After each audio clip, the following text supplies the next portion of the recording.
Transformer बिजली वितरण के लिए बहुत महत्वपूर्ण है, लेकिन इनमें आग लगने का खतरा भी होता है। यही कारण है कि nitrogen injection fire protection system यानी NIFPS को लगाया जाता है। आज हम आपको NIFPS सिस्टम के बारे में बताएंगे और समझाएंगे कि यह कैसे आग और विस्फोट के खतरों को रोककर ट्रांसफार्मर की सुरक्षा सुनिश्चित करता है। NIFPS सिस्टम एक उन्नत अग्नि सुरक्षा प्रणाली है जिसे ट्रांसफार्मर की सुरक्षा के लिए डिजाइन किया गया है। यह नाइट्रोजन का उपयोग करके संभावित आग के खतरों को दूर करता है।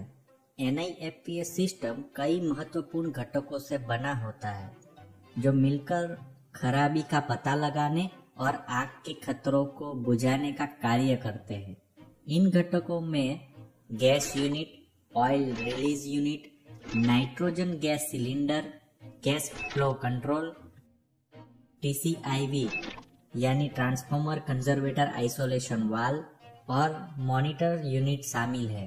आइए समझते हैं कि NIFPS सिस्टम को ऑपरेट करने के लिए कौन सा लॉजिक अपनाया जाता है। NIFPS सिस्टम 3 अलग अलग मोड्स में ऑपरेट करता है: लोकल मोड, रिमोट मोड और ऑटो मोड। ऑटो मोड में NIFPS सिस्टम को 2 प्रकार से ऑपरेट किया जाता है, जिनमें एक को प्रिवेंटेशन और दूसरे को एक्सटिंक्शन कहा जाता है।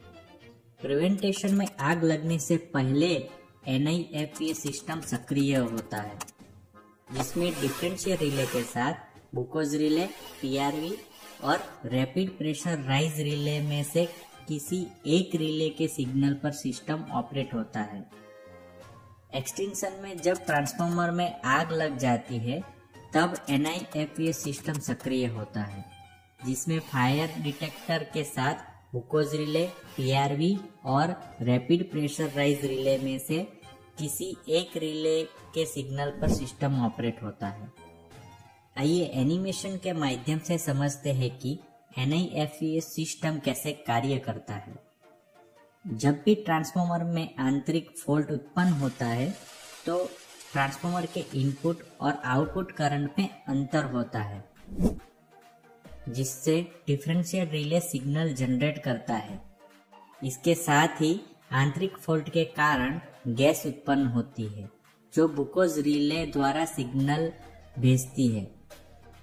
जैसे ही दोनों रिले का सिग्नल प्राप्त होता है, मास्टर रिले सक्रिय हो जाती है और TCIV वाल्व ऑपरेट हो जाता है, जिससे कंजर्वेटर का तेल आगे नहीं बढ़ पाता।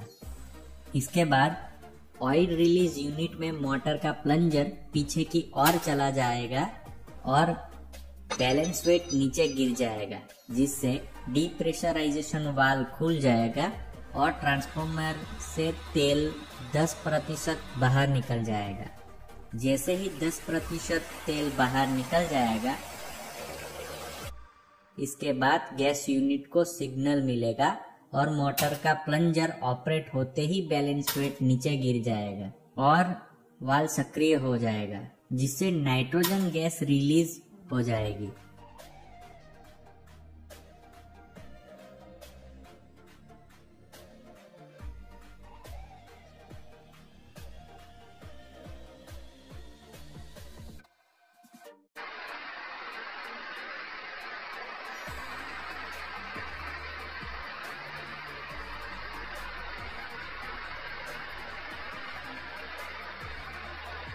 यह 2 प्रेशर गेज है, जिसमें बाएं तरफ वाला सिलेंडर प्रेशर को इंडिकेट करता है, जो 150 kg/cm² होना चाहिए, और दाएं तरफ गैस रिलीज प्रेशर को इंडिकेट करता है।